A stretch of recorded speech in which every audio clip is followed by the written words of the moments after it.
Hello, amazing learners.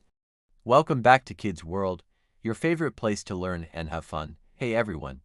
I'm Patches the dog, and this is my super smart friend, Whiskers the cat.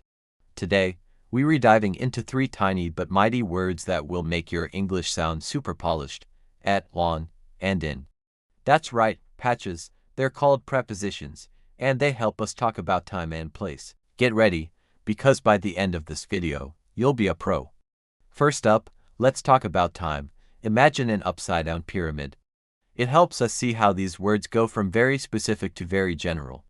At the very pointy, specific tip of our pyramid, we have at.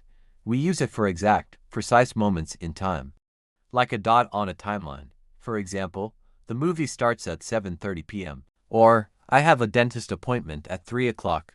We also use it for specific meal times, like let's meet at lunchtime, or holiday periods, like I'll see you at Christmas. It points to a very specific moment. Now, let's move up a level in our pyramid. It gets a little bigger. Here we find on. We use on for days and dates. Think of it like putting a sticker on a specific day in your calendar. For example, my birthday is on Friday, or the party is on October 31st. We also use it for specific days of the week, like I have soccer practice on Mondays. So, if it's a day or a date, you can almost always count on it. See what I did there? Alright, let's climb to the very top, the widest part of our pyramid. This is where we find in. We use in for longer, more general periods of time. It's like being inside a big container of time. We use it for months, like my vacation is in July. We use it for seasons, like the leaves change color in the autumn. We use it for years, like I was born in 2018. And for decades or centuries, like that style was popular in the 1980s. We also use it for parts of the day, like I brush my teeth in the morning, I take a nap in the afternoon, and I read a book in the evening. But wait, there's a tricky exception. What about nighttime? We usually say at night. So, in the morning, in the afternoon, in the evening, but at night. It's just one of those special rules we have to remember. So, to recap, at for precise times, on for days and dates, and in for longer periods like months, years, and seasons. So, if I say, I have a big game on Saturday, it's at 2 o'clock in the afternoon. Exactly, you've got it. How are you all doing out there? If this is starting to make sense, hit that like button to let us know. And if you have any questions, pop them in the comments below. Great, now that we've mastered time, let's talk about place.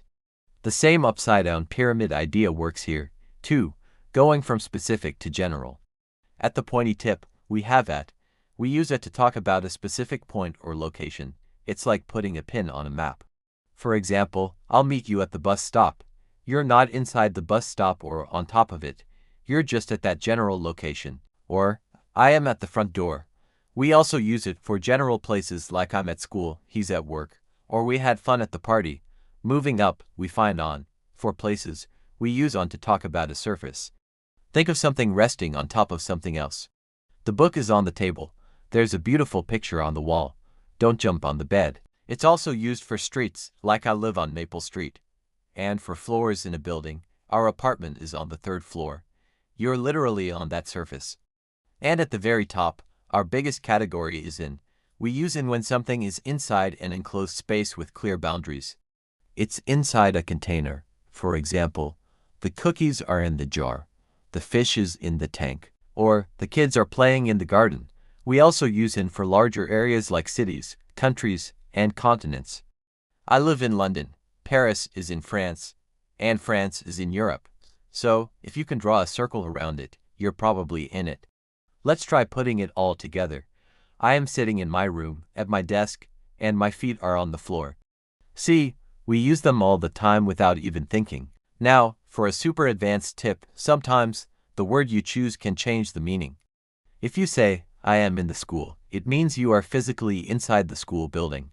But if you say, I am at school, it means you are there for the purpose of learning, even if you're playing outside on the playground. It's a small difference, but it's super cool to know. Okay, one last bonus word that often gets used with these is the is called a definite article. That's a fancy way of saying we use it to talk about one specific, particular thing that both the speaker and the listener know about. If I say, a cat is on the mat, it could be any cat. But if I say, the cat is on the mat, we both know which cat I mean. Maybe it's our pet cat, Whiskers, exactly. We use it for unique things, too, like the sun is bright today, or the moon is full tonight. There's only one sun and one moon in our sky. Or when we give instructions, please close the door, because we both know which door I'm talking about. Phew, that was a lot of information. Let's do a quick recap. For time, we use it for specific times, on for days and dates, and in for longer periods. For place, we use it for a general point, on for a surface, and in for an enclosed space or large area. And the is for a specific thing we both know about. You all did an amazing job today. Remember, the key to mastering grammar is practice, practice, practice. Try to notice how people use at, on, and in when you're watching cartoons or reading books. Thanks so much for learning with us today on Kids World. If you had fun and learned something new, don't forget to hit that like button, share this video with a friend who is also learning English, and most importantly, subscribe to Kids World so you never miss another one of our fun learning adventures. Let us know in the comments what topic you'd like us to explain next. Until then, keep practicing and stay curious. See you next time. Bye.